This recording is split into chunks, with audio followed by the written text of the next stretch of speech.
Hi, today I want to show you how to do a super easy golden effect on Canva. Okay, without wasting time, let's do it. Click on element, search for gold, click on photo, pick any gold photo that you like.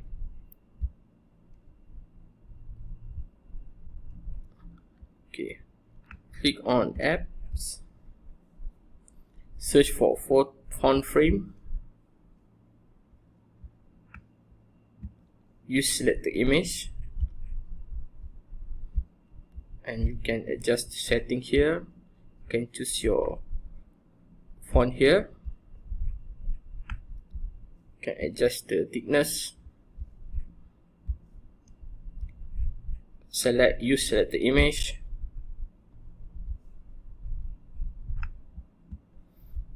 and just click add to design.